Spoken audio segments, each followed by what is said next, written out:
साथियों नमस्कार। आज फर्श से अर्श तक की कहानी में आपको मैं बताना चाहता हूँ कि जीवन में संघर्ष करते हुए आगे बढ़ना चाहिए, क्योंकि किसी कवि की पंक्ति है, संघर्षों का मैदान छोड़ो मत भागो तुम, कुछ किए बिना जय जयकार नहीं होती। जैसा कि साथियों, मुझे प्राइमरी शिक्षा के बाद जूनियर हाई स्कूल की शिक्षा के लिए परिवार से बहुत ही संघर्ष करना पड़ा। पिताजी का कहना था कि हम पढ़ाई आगे की नहीं करा सकते, पढ़ाई से कुछ होना नहीं है, और मेरे जीवन में ये दृढ़ संकल्प था कि मुझे पढ़ना ही है और मुझे पढ़ना ही चाहिए।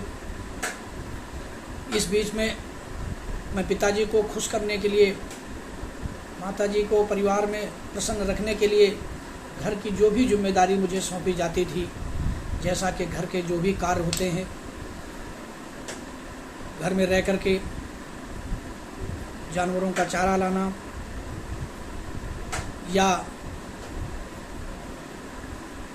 और भी उनको चराने जाना या घर के अन्य सभी कार्य मैं इसलिए खुशी खुशी करता था ताकि मेरी पढ़ाई में कोई व्यवधान न हो और मुझे पढ़ने जाने के लिए ये कह दें और मुझे मेरे पढ़ने जाने के लिए मेरे मदद करें, मुझे पैसा दें और मेरी पढ़ाई अनवरत जारी रहे। इसलिए इस बीच में मुझे इतना लंबा संघर्ष करना पड़ा कि मुझे कई बार लगता था मेरी पढ़ाई अब नहीं हो पाएगी। मैं रात दिन यही सोचता था कि मेरी अब पढ़ाई छूट गई, अब मैं किसी काम का नहीं रहा। तो आने जाने वालों से, रिश्तेदारों से मैं कहता था कि मेरे पिताजी से मेरी पढ़ाई के बारे में कह दीजिए, मेरी शिक्षा मेरी पूरी हो जाए। उन लोगों ने एक बार पिताजी से ये भी कह दिया, एक रिश्तेदार ने, चलिए मैं आपके बेटे को अपने पास लेकर के इसको शिक्षा दिलाऊंगा। पिताजी इस बात पे बहुत नाराज़ हुए और उनके कहने पर उन्होंने सारे घर के जानवर उन्होंने हटा दिए और उन्हें कहा कि नहीं, अब आप पढ़िए। और फिर वो पढ़ाई शुरू हुई, लेकिन कुछ ही दिनों बाद, कुछ ही अंतराल में वो फिर से उनका मन बदला और उन्होंने रुझान पढ़ाई से फिर मेरा हटाने का प्रयास किया। लेकिन इसी बीच में मेरे अन्य तमाम, जिनको मैं गॉड गिफ्टेड लोग वो थे, ऐसे लोग जो गांव के अलावा भी ऐसे लोग मेरे संपर्क में आए, उनसे मैंने अपनी बात बताई। उन्होंने कहा कि नहीं, आप चिंता न करिए, हम आपके पढ़ाई में पूरा सहयोग और मदद करेंगे। उन्होंने मुझे पैसे दे करके, कुछ मेरी विद्यालय परिवार से बात करके, विद्यालय के कुछ अध्यापकों ने मेरे साथ बड़ी मदद की।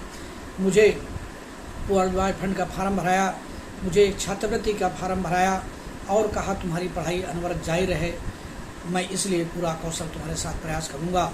ऐसा मैं उस विद्यालय का किसान औद्योगिक हायर सेकेंडरी स्कूल धर्मगतपुर का एहसानमंद हूँ कि मेरी जूनियर हाई स्कूल की पढ़ाई पूरी हुई और आगे की मैं पढ़ाई के बारे में फिर से एक बार कदम अगला उठाना पड़ा। उसका वर्णन मैं अगली वीडियो में आपके बीच करूँगा।